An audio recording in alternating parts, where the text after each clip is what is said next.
Bonjour à tous, bienvenue dans les studios du Figaro TV. De quoi la démission de Jack Lang est-elle le nom? Analyse et point de vue dans un instant de Guillaume Tabar. On reviendra aussi ensemble sur les élections municipales et la campagne 2026. Ça vous a peut-être échappé, mais la fin de vie est de retour à l'Assemblée nationale. Examen en commission cette semaine du texte sur les soins palliatifs. La semaine dernière, c'était l'euthanasie et une querelle d'ailleurs sur les mots à employer. Explications et les dernières infos d'Agnès Leclerc qui suit en temps réel les débats pour le Figaro. Et si Britney Spears, Alain Souchon, Serge Lama et Jean-Jacques Goldman étaient des connards? C'est en tout cas la question qui vient à l'esprit à la lecture du dernier livre d'Alexia Borg qui a présenté sur notre antenne l'émission Talent et carrière. Point de vue, c'est parti.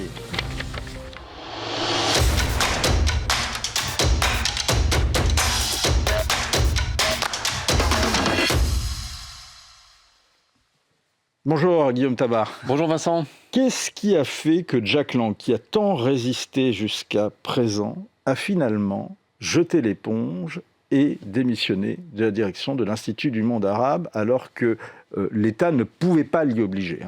Oui, je veux dire, sa situation était devenue intenable. Mais ce n'est pas la première fois qu'il était dans une situation intenable. Non, bien sûr. Et à la limite, ce qui est surprenant n'est pas tant qu'il ait fini par démissionner, mais qu'il ait fallu quand même une semaine entre le début de la polémique sur les révélations des mails liés à l'affaire Epstein et puis cette décision. Alors, il semblerait quand même que dans les derniers jours, de manière discrète mais appuyée, l'Élysée lui a fait comprendre qu'il valait mieux, dans tous les sens du terme, qu'il présente sa démission, ce que Jack Lang a finalement fait.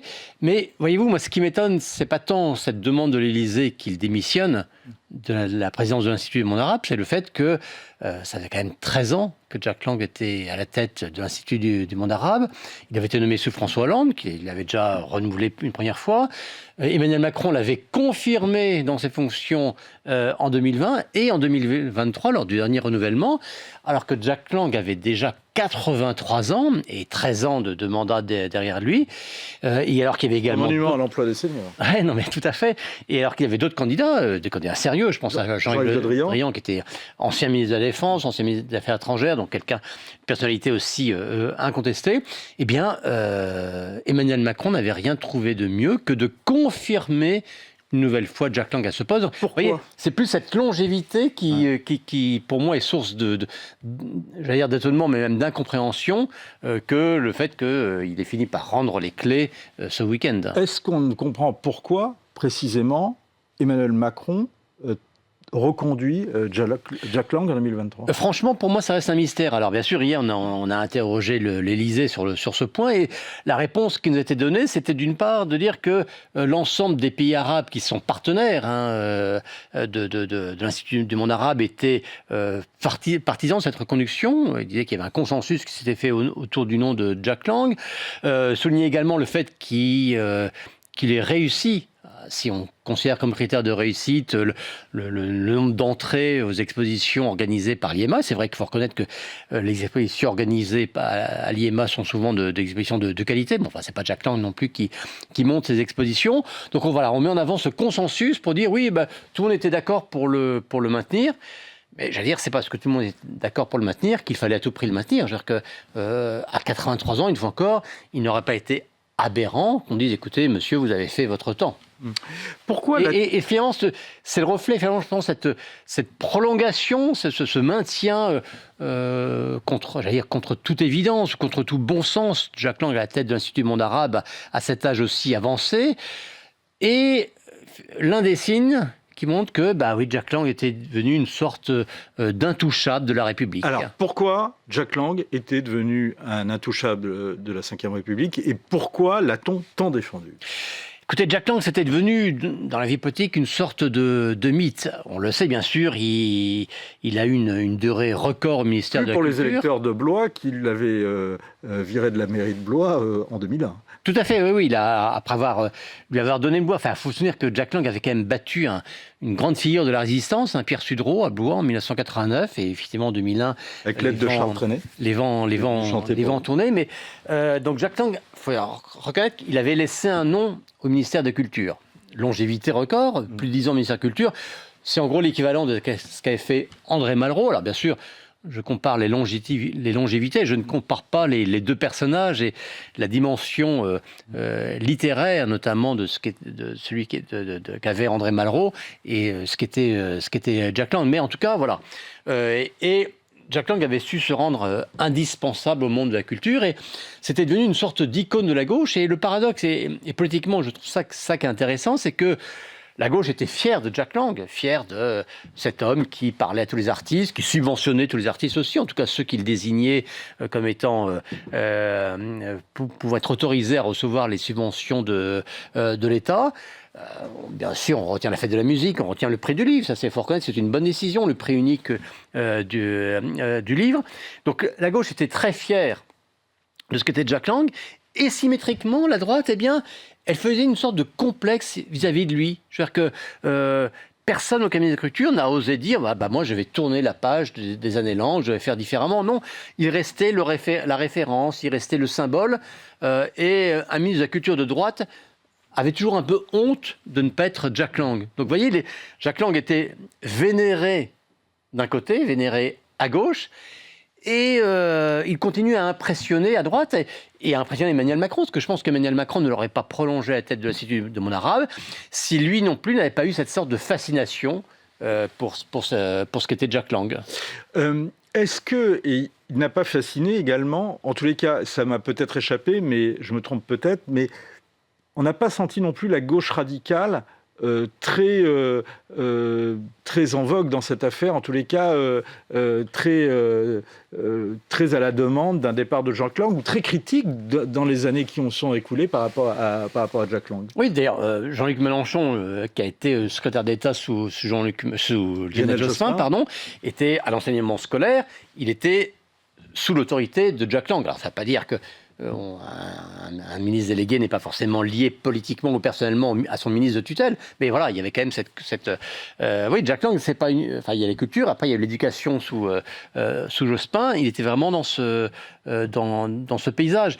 Et moi, ce qui me frappe, c'est qu'aujourd'hui, là, une fois encore, vous voyez, je n'entre même pas sur le terrain de l'affaire Epstein, parce que ces soupçons qu'on peut avoir, notamment sur le plan fiscal, vous savez, cette société créée offshore, dont sa fille était l'actionnaire, cet héritage consenti à sa fille, sur tout ça, il faut évidemment enquêter, mais c'est le rôle, le parquet national financier vient d'ouvrir une enquête, et ce sera le rôle de la justice de ça, et quel que soit le dégoût qu'inspire cette affaire Epstein, quelle que soit l'aversion qu'on peut avoir pour Jack Lang, je veux dire, lui aussi... Il y a la présomption d'innocence, comme vous l'avez rappelé dans le Figaro de ce lundi. Je ne vais pas sur ce terrain. Bon, mais on apprend aujourd'hui, de sources bien autorisées, qu'il avait une conception, j'allais dire, très, très intéressée, très personnelle de ses intérêts, Jack Lang.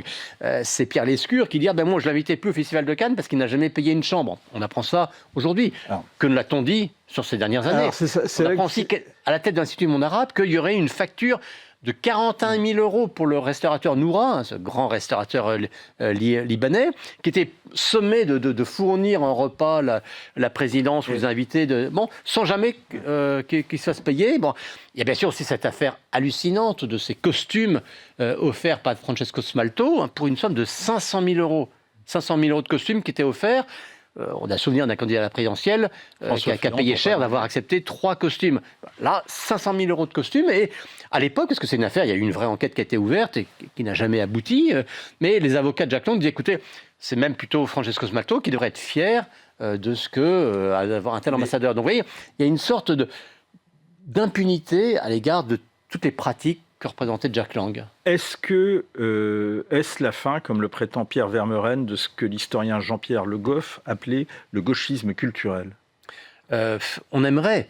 Je pense que dans ce qu'on appelle le gauchisme culturel, c'est plus compliqué que ça, parce que il y a une attitude, il y a eu un comportement, il y a eu des pratiques incarnées par Jack Lang et qui sont aujourd'hui, et bien tardivement, mises en cause et condamnées. L'emprise culturelle de la gauche sur la culture, je ne suis pas sûr qu'il suffise de faire tomber Jack Lang pour qu'elle disparaisse. Mais je vous renvoie effectivement à l'article absolument passionnant de Pierre Vermeuren ce matin dans les colonnes du Figaro. Est-ce que justement, comme il en a été l'une des incarnations, est-ce aussi l'une des raisons qui explique le soutien dont il a bénéficié pendant toutes ces années. Oui, mais je veux dire que, vous savez, pour les politiques, le monde de la culture est un monde un peu curieux que l'on aborde avec un mélange de fascination et de crainte. De fascination parce qu'il est toujours valorisant d'être adoubé par tel grand acteur, tel grand artiste, etc. Mais voilà, c'est un milieu... la culture, c'est à la fois le milieu de la contestation. Par essence, la culture conteste les pouvoirs établis, et en même temps, elle vit de ces pouvoirs établis. Elle vit des subventions. Il y a le fameux régime des intermittents aussi qui montre que les personnels de la culture ont besoin de ce régime aussi pour vivre. Donc, vous voyez, cette relation un peu compliquée. Et donc, les ministres de la Culture, en fait, leur angoisse, leur obsession, c'est d'assister à une cérémonie des Césars ou quoi d'autre et se faire siffler. Bon. Comme c'est arrivé notamment à Philippe Douste-Blazy. Et il y a plein d'autres. Jack Lang, c'était la garantie d'être adulé par tout le milieu de la culture. Donc, voyez, on me souvient de ce documentaire fait sur François Hollande, où vous voyez, il venait de nommer Fleur Pellerin au ministère de la Culture. Fleur Pellerin, elle venait du numérique, elle est parachutée à la culture, c'est un secteur nouveau pour elle, et on voit cette scène où François Hollande lui dit, écoute, c'est pas compliqué, va voir Jack Lang, il va t'expliquer comment on fait, tu vas assister à des pièces, etc. Effectivement, on a vu justement à l'Institut du monde arabe, François Hollande avec Fleur Pellerin et Jack Lang, image qu'on a vue tout à l'heure. Est-ce que le PS l'a pressé de démissionner aussi en raison des élections municipales prochaines ? Je ne suis pas sûr que le lien électoral, parce que je ne suis pas sûr qu'aujourd'hui que la figure de Jack Lang soit vraiment prescriptrice en termes de notation de vote électoral. Et on ne vote pas pour son maire à Nantes, à Marseille, à Paris ou ailleurs, en fonction de l'image que l'on peut avoir de Jack Lang. Non, le PS, effectivement, aujourd'hui, Jack Lang, il n'y a pas grand monde pour voler à son secours. Y compris à gauche. Bon. Mais il ne faut quand même pas oublier que tardivement... On lâche. J'ai vu par exemple des déclarations très critiques de Ségolène Royal à l'égard de Jack Lang. Mais j'ai souvenir que Jack Lang était un des principaux soutiens de Ségolène Royal lors de la présidentielle de 2007. Et à l'époque, elle connaissait Jack Lang. Bon. Je n'ai pas le souvenir qu'elle se soit plainte du soutien qu'il lui avait apporté. On va justement, d'un mot, les municipales, Guillaume, vous avez signé une série absolument passionnante sur l'histoire de ce scrutin sous la Ve République. À Paris, Sarah Knafo est-elle la surprise de ce début de campagne et jusqu'à quand ? Écoutez, Sarah Knafo est une révélation de la vie politique tout court. Je veux dire qu'elle est devenue députée européenne lors des dernières européennes, il y a un peu plus d'1 an maintenant, il y a 1 an et demi maintenant.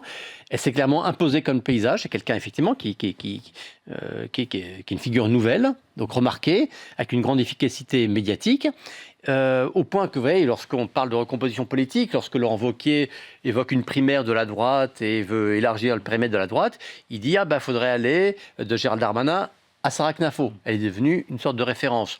C'est sûr que sa candidature à Paris a créé aussi un élément de surprise et que les premiers sondages qui la mettent autour de 10% montrent qu'elle est un acteur, en tout cas un acteur incontournable de la campagne qui est en train de se jouer. C'est une nouveauté parce que si on prend la droite radicale, la droite extrême, la droite nationaliste, à Paris a toujours fait des scores dérisoires. Aux dernières municipales, la seule offre à droite de LR, c'était l'offre du Rassemblement National. C'était moins de 2%. 1,5%. Bon, aujourd'hui, on a Mariani qui fait quelques pourcents et Sarah Knafo qui est déjà à 10%. Donc, il y a un phénomène électoral qui est en train de se produire. Maintenant, comment ça va se passer ? Ça, c'est tout l'enjeu de ce que l'on va suivre dans le mois qui reste. Marseille peut-elle tomber dans l'escarcelle du RN ? Franck Alizio peut être en tête à Marseille. Aujourd'hui, on voit bien qu'on a 2 forces, celle du maire sortant, Benoît Payan, socialiste, allié aux écologistes, et celle de Franck Alizio, ex-RPR passé au Rassemblement National, qui sont tous les deux crédités autour de 30%. Bon. On sent que, vu qu'il y a un nouveau mode de scrutin maintenant à Paris et en Marseille, que ce seront les 2 figures fortes du second tour. Bon. Les 2 questions à Marseille, c'est quel sera le score de l'insoumis Sébastien Delogu, bon, et quel sera le score de Martine Vassal, qui est censé représenter et la droite LR et les macronistes. Pour l'instant, le moins qu'on puisse dire, c'est qu'elle ne fait pas la course en tête et que, pour le coup, sa position et le choix de ses électeurs au second tour seront déterminants pour savoir qui de Benoît Payan ou de Franck Alizio pourra devenir maire de Marseille. On dit que cette élection n'est pas une élection, en tous les cas, favorable pour le parti de Jean-Luc Mélenchon, mais est-ce qu'il ne pourrait pas y avoir des surprises de ce point de vue-là? Quelques-unes. C'est vrai que les deux grandes forces qui performent aux élections nationales, je pense au Rassemblement national et à la France insoumise, pour ne prendre la dernière présidentielle, font des résultats aux municipales qui ne correspondent pas à leur influence nationale. C'est vrai du RN, c'est vrai plus encore de LFI. Il n'y a pas de grande commune LFI. Il y a une grande ville aujourd'hui qui est menacée de tomber dans les mains de la France insoumise, c'est Roubaix, avec David Guiraud, député LFI. Et d'ailleurs, la gauche, même la gauche socialiste, qui pourtant dit non, nous, l'alliance avec LFI, jamais, etc., à Roubaix, en tout cas, je pense qu'au second tour, ils seront derrière David Guiraud, ce qui montre que les cordons sanitaires à l'égard de LFI sont très, très, très fins à gauche. Toute dernière question, réponse rapide, Guillaume. Les écologistes peuvent-ils espérer garder toute leur ville? Garder toutes? Non, ils sont très fortement menacés à Lyon, très, très fortement menacés à Strasbourg. Dans d'autres villes, ce sera peut-être plus incertain, mais en tout cas... Bordeaux, Poitiers... Voilà, Bordeaux, Poitiers... Nantes, c'est les socialistes. Tours... Il y a des vraies questions qui se posent pour eux. Clairement, on ne devrait plus être sur la vague verte que l'on avait mesurée en 2020. Au pouvoir, les écologistes ont moins convaincu que dans l'opposition, on va dire. Merci Guillaume Tabar. Votre série sur les municipales est à retrouver sur le Figaro, bien évidemment, y compris d'ailleurs une de vos prochaines chroniques sur les Insoumis et l'analyse, bien sûr. Dans le Figaro demain. De la démission de Jack Lang, ça c'est dans le Figaro d'aujourd'hui. Le débat sur la fin de vie revient à l'Assemblée. Le débat en deuxième lecture va démarrer, lui, à l'Assemblée à partir de lundi prochain. Mais là, c'est les commissions qui sont en train de discuter. La semaine dernière, on a parlé euthanasie. Le texte est débattu avec le rétablissement de l'autorisation d'un acte donnant la mort. En français courant, l'euthanasie ou suicide assisté, termes qui font débat. Je vous propose d'écouter le rapporteur Olivier Falorni, militant de longue date pour ce qu'il appelle l'aide à mourir, et l'objection du député RN Christophe Lenz. Pourquoi nous ne souhaitons pas utiliser les mots euthanasie et suicide assisté? Ce terme a été souillé par l'histoire, par l'usage qu'en a fait le régime nazi pour désigner sa politique d'extermination des personnes porteuses d'un handicap. Personne ne peut le contester, c'est l'histoire. Voilà. Donc évidemment que ça crée une connotation, et je l'avais dit, qui oserait utiliser le terme solution finale, alors que l'expression est d'une banalité affligeante dans l'expression quotidienne. Mais cette expression-là aussi a été souillée par l'histoire. Donc c'est pour ça que nous n'utilisons pas le mot euthanasie. Voilà, c'est la raison fondamentale. Et puis le terme de suicide assisté introduit une confusion entre le combat que nous devons mener en faveur de la prévention du suicide et la prise en compte de la situation très particulière des malades atteints de souffrances réfractaires aux soins et aux traitements. Le débat sémantique, nous l'avons eu. Nous l'avons et probablement que nous l'aurons encore. Pour ma part, je proscris le terme euthanasie, vous le savez, pour les raisons que le rapporteur général a évoquées. Ce texte demeure un texte fondamentalement sur le suicide, j'y insiste, quelle que soit sa forme. Elle peut être assistée ou déléguée à une personne soignante. Quoi qu'il en soit, ce texte vient percuter l'édifice qui a structuré notre civilisation depuis des siècles, à savoir le respect de la vie jusqu'à la mort naturelle. Ce texte, il vient renverser des décennies de prévention contre le suicide. C'est donc la raison pour laquelle j'invite encore mes chers collègues à voter pour la suppression de l'article 2. Je vous remercie. Alors, on va revenir sur cet article 2. Bonjour Agnès Leclerc. Bonjour mais revenons sur cette question sur les termes. Refuser d'employer les termes d'euthanasie ou de suicide assisté, c'est jouer sur les mots ou il y a des nuances qui nous échappent? En fait, c'est peut-être une manière d'euphémiser un peu l'acte létal. Et surtout, aide à mourir, c'est un seul mot, tandis que suicide assisté et euthanasie, c'est deux pratiques différentes. Suicide assisté, c'est le patient qui prend la potion létale lui-même. Et euthanasie, il y a un geste d'un tiers, un soignant ou autre, qui injecte le produit létal. Si on autorise comme le dit l'article 2 qui vient d'être réadopté par la Commission des affaires sociales de l'Assemblée nationale, un acte létal, c'est bien de ça dont il s'agit. Oui, c'est bien de ça. C'est bien d'un acte euthanasique. C'est bien de ça dont il s'agit. Alors, c'est plus un suicide assisté dans le texte parce que l'euthanasie serait une exception pour les gens qui ne peuvent pas réaliser le geste eux-mêmes. Mais bon, on sent qu'il y a quand même une frontière qui risque d'être un peu floue entre les deux. Et voilà, ce terme aide à mourir est un peu un terme chapeau, enfin, utile pour ne pas rentrer dans le détail des pratiques. Alors, il y a plein de choses qui sont soulevées par ce que vous venez de dire. D'abord, la sémantique, c'est quand même, on le rappelle, mais c'est une des dimensions majeures de ce débat. Bien sûr. Bien sûr, nommer les choses, c'est très important. Et le terme aide à mourir, peut-être que pour les partisans de ce texte, il est jugé moins violent et plus susceptible de remporter l'adhésion de l'opinion. Parce que l'opinion reste un des enjeux de ce débat. Tout à fait. Oui, un enjeu majeur.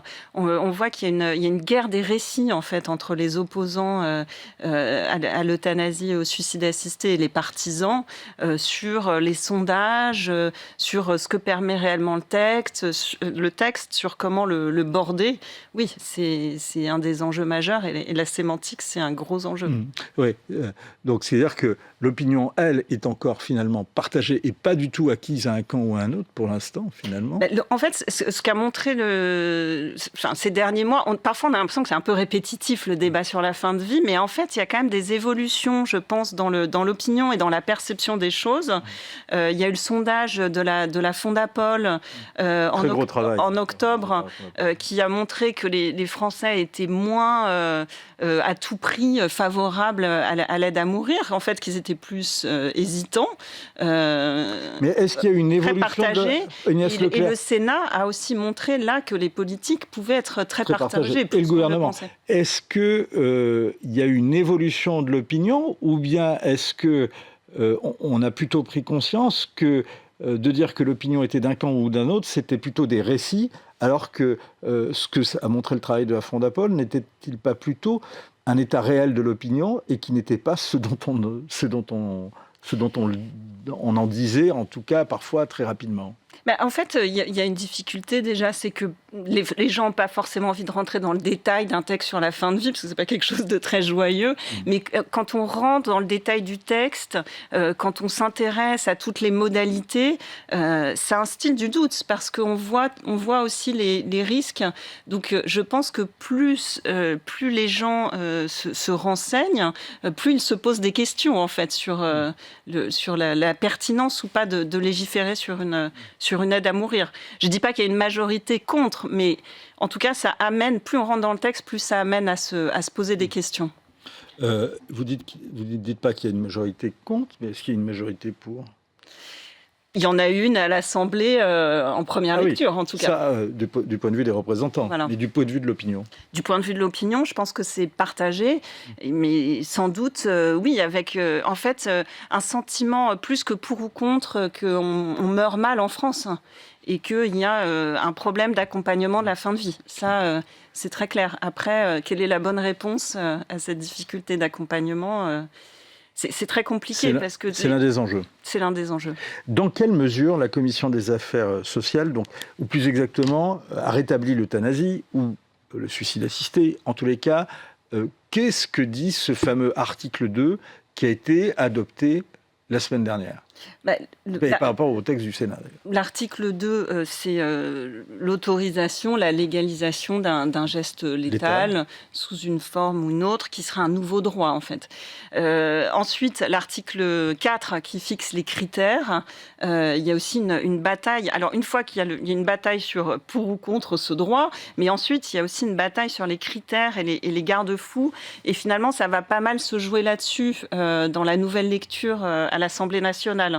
Est-ce qu'il faut une commission qui examine les demandes avant le geste létal ou après, a posteriori? Est-ce qu'on met des clauses pour que ce soit seulement les soignants volontaires qui puissent accompagner cette aide à mourir, sachant qu'il y a quand même une grosse opposition des soignants sur ce geste létal. Il y a toute une série de garde-fous en fait, qui vont être quand même au cœur des débats. La question également qui se pose, puisque vous parlez d'un acte létal, qui serait une nouveauté, qui serait une rupture par rapport à une évolution majeure, et une rupture par rapport à ce qu'on connaissait jusqu'à présent, et en particulier avec les lois Claes-Leonetti, qui sont allées jusqu'au bout, mais qui ont toujours refusé absolument un geste létal, qui, dans cet article 2, pourrait avoir ce geste létal. Alors, dans un premier temps, dans le tout premier projet de loi, il avait été évoqué la possibilité que ce soit un tiers qui le fasse ou un soignant. Maintenant, on est vraiment uniquement sur les soignants. Mais bien sûr, le principe premier étant que ce serait le patient lui-même qui réaliserait le geste létal. Mais ça implique quand même les soignants puisqu'il faut prescrire, autoriser, accompagner, enfin voilà. Donc on est vraiment dans le schéma de ce qu'on appelle le suicide assisté. On est vraiment dans le schéma suicide assisté, mais avec cet terme d'aide à mourir qui sème un peu la confusion quand même.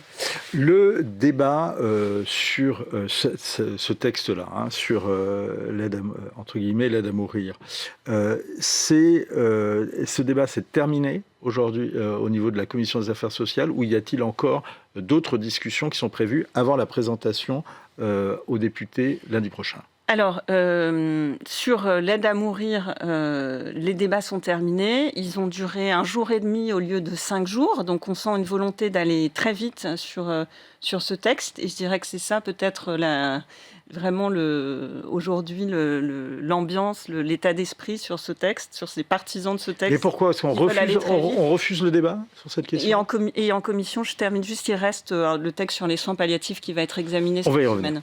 Est-ce qu'il y a une volonté... Non, en fait, le Sénat, il y a eu toute une confusion, mais finalement, le Sénat a rejeté le texte qu'il avait modifié. Ça équivaut quand même à un signal contraire sur l'aide à mourir.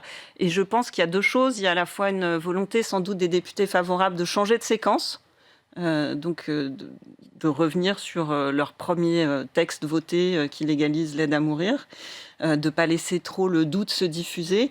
Et ensuite, Emmanuel Macron l'a dit lors de ses vœux, il veut aller vite sur ce texte, il en fait une priorité. Et certains parlementaires, la présidente de l'Assemblée nationale, le rapporteur du texte, Olivier Falorni, espèrent même qu'il puisse être adopté cette année, cet été. Comment vous dites que les débats ont duré moins de temps que prévu en commission des affaires sociales. Quelle a été l'ambiance de ces débats? Alors, l'ambiance, c'était du côté des opposants, ils ont essayé de redéposer des amendements avec des garde-fous. Du côté des députés, il y a des députés qui veulent aller plus loin encore dans ce texte. Par exemple, permettre l'euthanasie ou le suicide assisté sur directive, l'euthanasie sur directive anticipée. Et voilà, les rapporteurs ont essayé de maintenir au maximum le texte dans sa version première, telle que votée en 2025 par l'Assemblée nationale, dans l'idée d'avancer le plus rapidement possible, je pense. Donc il y a eu un rejet de tous les amendements. On faisait un amendement, c'était rejeté. Il y a eu extrêmement peu de modifications. C'est courant dans les commissions justement parlementaires? Alors oui, ça arrive parce qu'il y a un principe d'entonnoir qui fait que quand on examine un texte plusieurs fois, on n'adopte pas forcément beaucoup de changements dessus. Mais là, on sentait que c'était vraiment une volonté manifeste. Est-ce que les divisions au sein du gouvernement sur ce sujet peuvent peser ou vont peser sur ces débats? Je trouve qu'il y a eu des déclarations contradictoires qui montrent quand même que finalement, c'est pas quelque chose qui fait consensus, l'aide à mourir. Laurent Panifou a dit que c'était une des raisons de son engagement au gouvernement. C'est aller assez loin quand même de dire que l'aide à mourir, c'est une des raisons de son engagement. Et après, il y a eu des doutes. Par Amélie de Montchalin par Amélie de Montchalin et par Maud Bréjon, la porte-parole, qui a dit qu'elle craignait que ça ouvre une boîte de Pandore. C'est aussi une grande crainte des opposants, c'est-à-dire que le texte s'élargisse de plus en plus. Est-ce que les soins palliatifs profitent ou pâtissent de ce débat? Alors... les soins palliatifs ont été un peu utilisés comme une contrepartie de ce débat. C'est-à-dire, on ouvre l'aide à mourir, mais en contrepartie, on va essayer de s'assurer que les soins palliatifs soient réellement développés. La Cour des comptes a rappelé qu'un Français sur 2 qui en aurait besoin, aujourd'hui, n'y a pas accès. Donc, il y a quand même un risque majeur que quelqu'un qui n'ait pas accès à ce soulagement en fin de vie demande une aide à mourir par défaut. C'est quand même important de développer les soins palliatifs pour que ça n'arrive pas. Il y a eu un geste du gouvernement avec l'annonce d'une stratégie décennale, donc sur 10 ans, de 1 milliard. Mais ce n'est pas jugé à la hauteur par les professionnels des soins palliatifs. Et ça prend du temps. Pourquoi ? Parce que si l'aide à mourir est votée cette année et qu'il faut 10 ans pour avoir une couverture acceptable en France en soins palliatifs, c'est pas le même tempo. Comment justement les débats vont se dérouler jusqu'au 24 février maintenant, Agnès Leclerc ?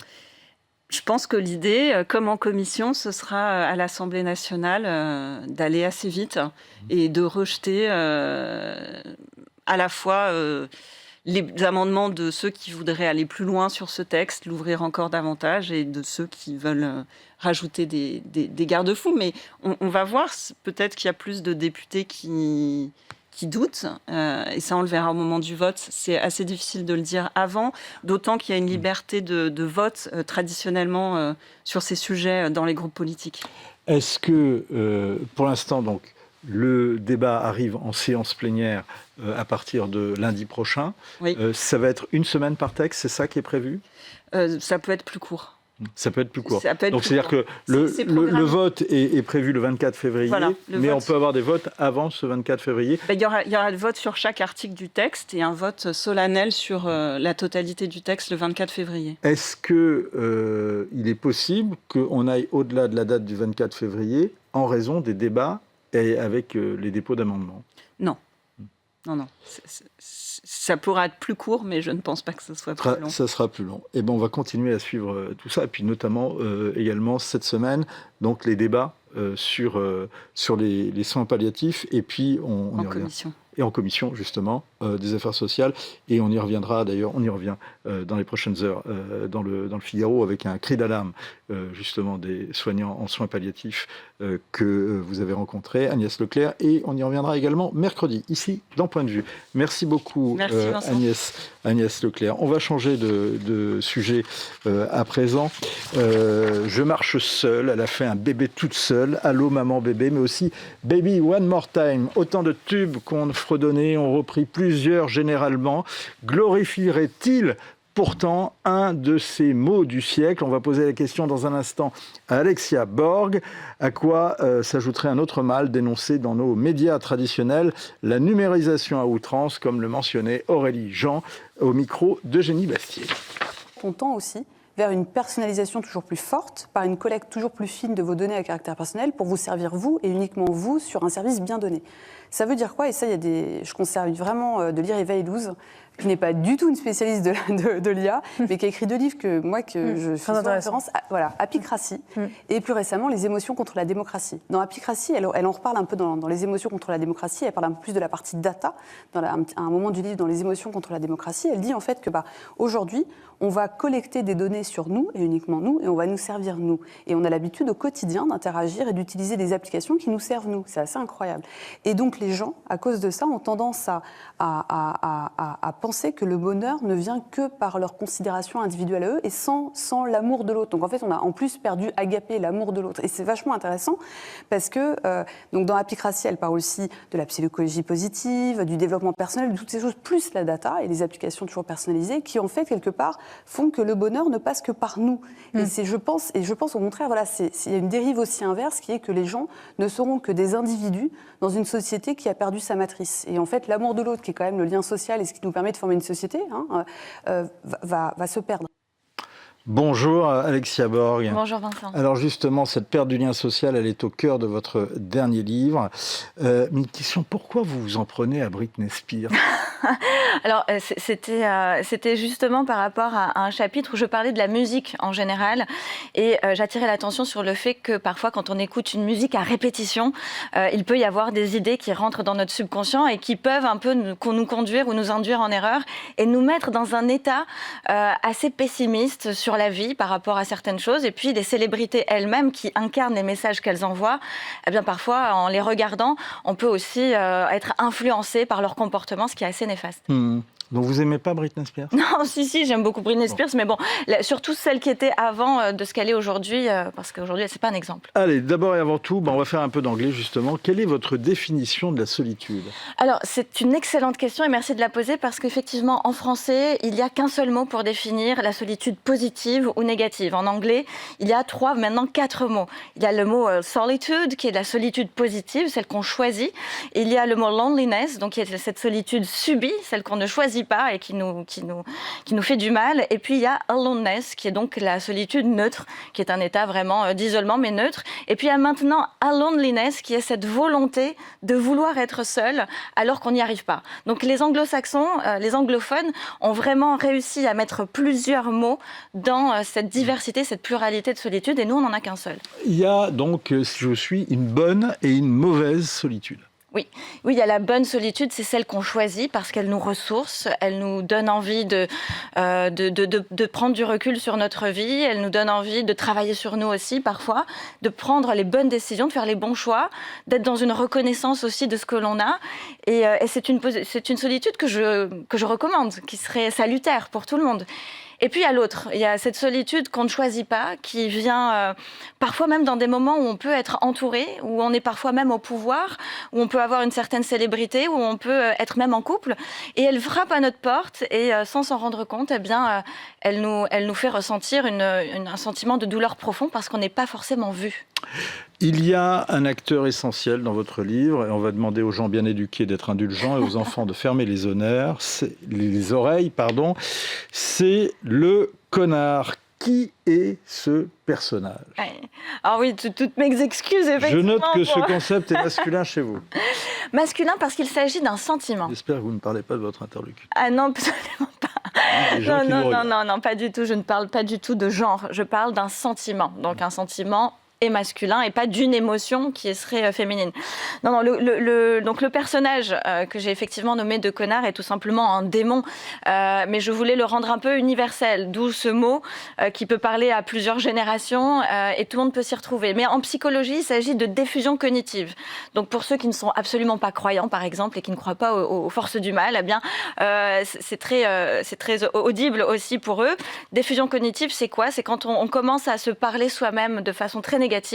Certains psychologues vont vous inviter à défusionner avec ces pensées-là. Est-ce que justement, ce que vous appelez le connard, justement, n'est pas une espèce de voix intérieure limitante? Oui, c'est ça, c'est une voix intérieure limitante, c'est une voix intérieure culpabilisante, c'est une voix intérieure qui ne vous pousse pas à aller vers l'autre, à aller vers une interaction sociale spécialement. Et oui, mais pourtant, vous dites parfois que l'autre, justement, l'enfer, c'est les autres. Alors, je ne dis pas forcément que l'enfer, c'est les autres. L'enfer, c'est les autres qui sont mal choisis. Ce sont les autres qui ne vous nourrissent pas. Ce sont les autres qui vont vous renvoyer une image de vous qui ne va pas vous tirer vers le haut, qui ne va pas vous rendre... Mais si elle est vraie. Alors, il y a des façons de le dire. Il y a des façons de le dire qui sont constructives. Il y a des façons d'avoir ce qu'on appelle un feedback, ou en tout cas un retour, qui nous permettent de s'améliorer. Et donc ça, je suis plutôt pour, mais il y a des façons de le dire. Il y a un cas très intéressant, vous y revenez, c'est un cas que vous connaissez, vous l'avez abordé ici d'ailleurs quand vous présentiez l'émission Talent et Carrière sur le Figaro TV, c'est justement le cas des entrepreneurs. Vous dites que le mal de cette solitude, M-A-L bien évidemment, touche les entrepreneurs et en particulier ce qu'on appelle les solo-entrepreneurs, ceux qui lancent notamment leurs activités, ce qui vous est arrivé un certain nombre de fois d'ailleurs, oui, dans votre vie. Oui, alors les solopreneurs, c'est évidemment l'un des plus, on va dire, la catégorie les plus touchées parce qu'ils se lancent et ils n'ont pas forcément tout un écosystème autour d'eux qui va à la fois les coacher, les encourager, les orienter. Ils sont face à leurs propres décisions, ils ne savent pas vraiment par où commencer. Est-ce qu'il faut commencer par la partie commerciale, par la partie marketing? Est-ce qu'il faut se concentrer sur son cœur de métier? Mais si on le fait, on met de côté certains autres aspects. Mais le solopreneur, à un moment donné, il devient entrepreneur et puis il devient un jour peut-être dirigeant et on commence à avoir un certain pouvoir. Et c'est vrai que la solitude est consubstantielle au pouvoir. Elle est consubstantielle à ses forces, à ses dirigeants qui doivent prendre des décisions tout de suite. Et c'est pour ça d'ailleurs que l'on soit solopreneur ou entrepreneur, la BPI a fait une étude très sérieuse sur la solitude des dirigeants et elle a détecté 7 formes de solitude différentes chez les dirigeants. Alors je ne vais pas toutes les citer parce qu'on n'a pas le temps, mais donner des exemples. Mais un exemple, ça peut être par exemple la solitude décisionnelle, la solitude situationnelle. La solitude décisionnelle, c'est quand on doit être face à des choix et on ne sait pas vers qui se tourner. Et ça, c'est la solitude. Alexia Borg, c'est vieux comme l'antique. C'est Exactement. la solitude du pouvoir. Absolument. Et c'est Napoléon Bonaparte qui en parlait déjà de cette solitude. Et justement, si je mets le doigt dessus, c'est parce que je pense aujourd'hui que si parfois nos dirigeants, tout bord politique confondu, prendre de mauvaises décisions, c'est aussi parce qu'il y a cette solitude du pouvoir et qu'ils ne sont pas bien entourés. Vous disiez la solitude, c'est un démon. Vous faites un jeu de mots au début de votre livre. J'ai trouvé très intéressant. Vous dites cette solitude subie, cette solitude négative, c'est un enfermement.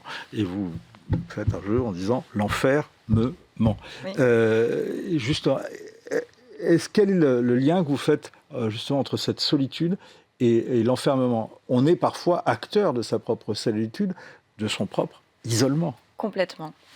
Et merci de souligner ce jeu de mots parce que je suis assez très fière d'avoir mis le doigt dessus parce qu'effectivement, ce connard qui est en fait ce démon est dans l'enfer et il veut nous maintenir dans cet enfer. Et sa stratégie numéro 1, c'est le mensonge.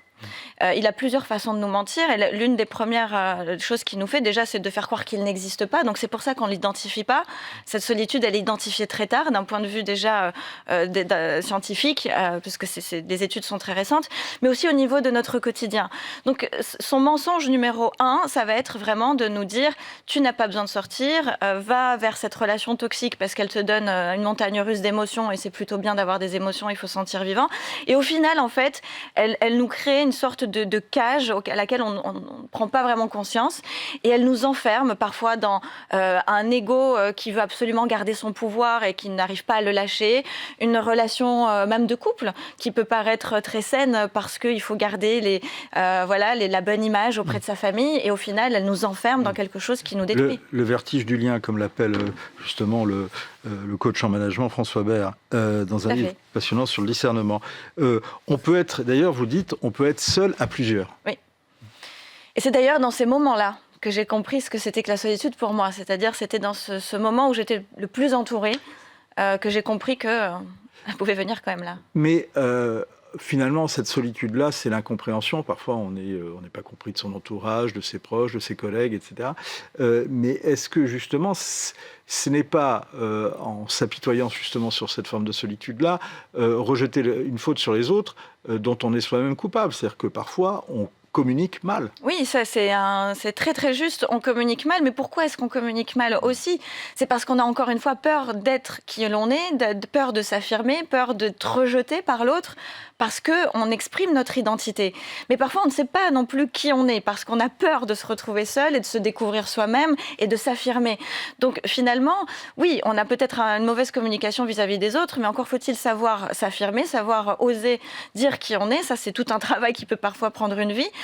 Mais je tiens quand même à souligner qu'il y a un autre allié du connard qui arrive, c'est l'intelligence artificielle, qui, elle, à la fois nous aide à comprendre les schémas inconscients parfois qu'il peut y avoir dans les relations, qui nous aide à nous comprendre nous-mêmes. Et là, ça va devenir très dangereux parce que, eh bien, vous le savez, l'intelligence artificielle est dans notre quotidien et parfois, on peut s'appuyer un peu trop sur cette béquille pour justement avoir cette interaction sociale, avoir cet échange avec l'autre, se connaître soi-même et ne plus passer par l'être humain. Finalement, parce que, et de façon générale, avec les écrans, il y a une une virtualisation et un cercle vicieux. C'est ce que vous expliquez aussi, il me semble. C'est que finalement, ça nous isole, mais ça crée des nouveaux liens et ça recrée un isolement et on n'en sort pas. On n'en sort pas. Et je ne sais pas si vous avez vu, mais je pense que oui, effectivement, Le Figaro a fait un article sur le sujet. C'est le collier Friend.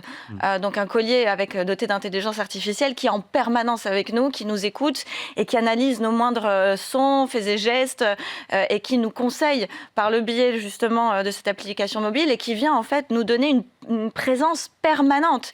Et c'est en fait ça le problème de ce connard que j'ai en fait identifié, c'est que j'ai personnifié comme étant ce démon de solitude subie, c'est qu'il vient remplir en fait un vide parce qu'il a compris en fait que l'humain a besoin d'une présence, mais pas juste superficielle, celle qui nous écoute, celle qui nous accepte inconditionnellement, qui nous juge pas forcément, qui est dans la bienveillance, un mot peut-être un peu trop galvaudé, mais qui nécessite une importance et d'être mis en avant de façon assez urgente, je pense, parce que sinon c'est l'IA qui va prendre ce rôle. Il y a un certain nombre de situations que vous identifiez comme justement activant ce démon chez les uns et les autres, mais finalement, est-ce qu'il y a des situations, j'allais dire, objectives? Après tout, comme le disaient certains psychologues, parfois il y a des propos qui sont par exemple anodins et qui peuvent être traumatisants. Autant dire, c'est la façon dont les choses sont émises et la façon dont les choses sont reçues aussi également, qui peuvent activer ce genre de mécanisme. Oui, alors effectivement, c'est pour ça que j'ai parlé de 20 situations différentes. J'aurais pu en faire 200 ou 300 de situations, mais bon, il fallait choisir 20 situations différentes dans lesquelles j'explique comment est-ce que cette identité nous induit en erreur face à certaines critiques parfois de la famille. Ça peut venir très tôt, ça peut venir du conjoint, ça peut venir évidemment du monde professionnel avec son manager. Et comme quoi, en fait, on va utiliser nos blessures qui viennent de très loin, de l'enfance, pour réactiver certains mécanismes, certaines fausses croyances et finalement nous faire perdurer dans quelque chose qui est très néfaste. Le connard, comme vous l'appelez, a des alliés. Est-ce que vous pouvez en citer quelques-uns ? Oui, il va avoir les alliés comme la peur, comme toutes ces blessures qui sont citées par Lise Bourbeau dans les 5 blessures qui nous empêchent d'être nous-mêmes, c'est-à-dire la peur de l'abandon, la peur du rejet, la trahison, l'humiliation. Ce sont des alliés qui viennent en plus, on va dire, appuyer les propos de cette entité, de ce connard, pour aller vraiment nous faire croire que nous sommes seuls, pas aimés, et qu'on a tout intérêt en fait à rester dans notre bulle et de croire qu'en fait ce monde est une adversité permanente. Il y a un autre allié, c'est la zone de confort. Ah oui, la zone de confort, bon, effectivement. La zone de confort, c'est justement la peur de passer à l'action. Et celle-ci, alors elle se trouve dans plusieurs scénarios. Elle se trouve dans le couple, par exemple. On a une zone de confort, on a créé quelque chose de très confortable. Pourtant, le couple est complètement dysfonctionnel, les enfants souffrent, ils le ressentent, mais on n'ose pas quitter la relation par peur de tout détruire. Et donc, on reste dans cette peur. Et d'un autre côté, il y a certains qui vous diront, oui, mais si on détruit ça en cherchant son épanouissement individuel, par expérience, certains vous diront, ou certaines vous diront, mais c'est une bombe à fragmentation. Oui, ça c'est vrai, et je suis pour la famille, je suis pour que les familles travaillent sur elles-mêmes, les couples d'ailleurs ne s'oublient pas dans les enfants et qu'ils travaillent sur eux-mêmes. C'est intéressant de vous rappeler, alors c'est quelque chose qu'on voit souvent, mais que le couple, ce n'est pas 2 mais 3 personnes. Oui. Même si on est d'accord, vous n'êtes pas trop partisan des choses à 3. Ah, pas du tout. Vous dites que justement, non mais oui. au-delà des jeux de mots, c'est-à-dire que vous dites que justement ce démon de la solitude vient se mettre dans les relations entre les personnes. Mais là, vous dites, il y a un homme, une femme, et il y a aussi le couple qu'il faut toujours travailler. Tout à fait, et c'est cette troisième entité que les livres sacrés, et notamment la Bible, dit vous ne faites plus qu'un. Et c'est merveilleux. Et c'est dans cette entité-là qu'il faut justement se nourrir et la nourrir, cette troisième entité. Et c'est justement là où le connard, ce démon arrive et il crée une 4e entité, donc ça fait 2 plus 2, enfin 1 plus 1 égale 4. Donc chaque partie plus le couple et ce démon qui vient un peu perturber parce que c'est un endroit sacré. C'est là où tout peut arriver. Comment, vous dites, il y a le connard, comme vous l'appelez, a des ennemis. Vous en dites qu'il y en a 5. Sont lesquels? Ah oui, les ennemis, eh bien, ça va être l'amour, ça va être déjà l'acceptation, la foi, la joie et la foi. Pourquoi l'acceptation peut être justement un ami? Parce que la première chose, c'est le reconnaître. On ne peut pas combattre quelque chose si on ne le nomme pas. Et à partir du moment où on a identifié qui c'était, on lui a donné un nom, on l'a nommé, on peut le combattre. Donc accepter qu'il y a cette solitude dans sa vie, la nommer, dire effectivement la solitude, je la subis, elle est là, eh bien c'est le premier pas vers la liberté. Et ça, le connard le déteste, le démon le déteste parce qu'une fois qu'il a été démasqué, il sait qu'on va commencer à avoir les armes pour le combattre. Mais alors, est-ce que dans ce cas, c'est pas un encouragement à la fatalité ? Non, parce qu'une fois qu'on l'a vu, on l'a accepté, après soit on décide de le transformer dans une solitude choisie, donc c'est-à-dire qu'on va en faire quelque chose de positif. On se dit oui, c'est vrai, plutôt que d'être dans la victimisation, de me dire constamment que je suis par exemple célibataire, pour faire simple, au lieu de voir ça comme quelque chose que je subis, je vais voir tous les aspects positifs et je vais en faire une force. Je vais peut-être mettre cette énergie au service d'autre chose. Mais à l'inverse, si on se dit oui, effectivement, en fait, je suis en train de subir et de me rendre compte que j'ai subi cette solitude, eh ben, on va peut-être passer à l'action pour être plus ouvert vers une relation, vers les autres, ou aller se guérir soi-même pour pas avoir de barrière à la rencontre. Toute cette réflexion autour de la solitude, question d'ailleurs aujourd'hui, la solitude touche-t-elle plus les hommes ou les femmes ? Alors il y a un débat sur ça, pas tout le monde est d'accord. Je peux vous dire mon avis personnel. Moi je pense qu'elle touche plus les hommes. Je pense qu'elle touche plus les hommes parce que les femmes vont avoir plus facilement cette tendance à se parler entre elles déjà, à dire quand ça va pas. On est beaucoup plus dans la communication et dans cette volonté de comprendre et de comprendre l'autre. Les hommes vont avoir beaucoup plus de difficultés à admettre les choses, à admettre leurs émotions, ne serait-ce que les admettre vis-à-vis d'eux-mêmes, mais aussi à les communiquer. Et pour moi, ce sont eux qui subissent le plus la solitude. Est-ce que finalement tous ces phénomènes de solitude ne sont pas la rançon d'un autre phénomène, mais qu'on a cherché, qui est celui de l'individualisme? Ah mais complètement, ça en fait partie. Et d'ailleurs, j'en parle aussi dans un chapitre, il y a des sociétés individualistes et d'autres qui ne sont pas individualistes. Dans les sociétés individualistes, eh bien justement, on va être de plus en plus, Vous avez un modèle qui n'est pas très réjouissant, c'est entre l'individualisme et le collectivisme. Voilà, c'est ça le collectivisme. On aimerait bien sortir des deux. Mais en fait c'est l'individualisme... J'écoutais l'extrait que vous donniez tout à l'heure d'Aurélie Jean, c'est Amélie Jean, Aurélie Jean, pardon, qui, elle, justement, donnait un exemple très concret. C'est vrai qu'on va avoir toujours cette tendance à s'occuper de soi, et même le développement personnel en fait partie. On parle de développement personnel. Julia de Funès en est la grande... C'est un peu un livre de développement personnel que vous nous proposez là. Ça l'est, mais c'est pour sortir justement de l'individualisme et aller vers l'autre. Donc ça, c'est important. La question aussi, c'est que l'être humain, en tous les cas, est un animal social. Oui. Donc, de toute façon, il faut qu'il sorte. Il faut sortir de sa solitude, non ? Oui, quand on remonte à la préhistoire, celui qui sortait du groupe était fatalement celui qui risquait sa vie. Donc il fallait rester dans le groupe pour survivre. Mais aujourd'hui, on le voit bien avec d'ailleurs cette histoire de pingouins qui marchent seuls vers les montagnes, qu'on a aussi cette envie de quitter le groupe pour aller se retrouver soi-même. Donc il y a une forme aussi de se retrouver soi-même, mais peut-être pour mieux revenir vers les autres. Alors on ne sera pas forcément d'accord, parfois on sera un peu dérangé, mais c'est un livre absolument stimulant. Vraiment très intéressant, avec un titre effectivement qu'on ne recommande pas aux enfants. La solitude est un connard. Mais c'est une bonne nouvelle. C'est le livre d'Alexia Borg qu'on recommande et c'est aux éditions Jouvence. Merci beaucoup d'être venu nous en parler, Alexia Borg. Avant de se quitter, un dernier hommage à notre confrère Pierre Julien. Il a été enterré ce 6 février. Il était un amoureux des avions et un spécialiste hors pair des armées. C'est un domaine, deux domaines qu'il a couverts avec passion, au plus grand bonheur des auditeurs de RTL, dont il fut l'une des voix pendant plus de 40 ans.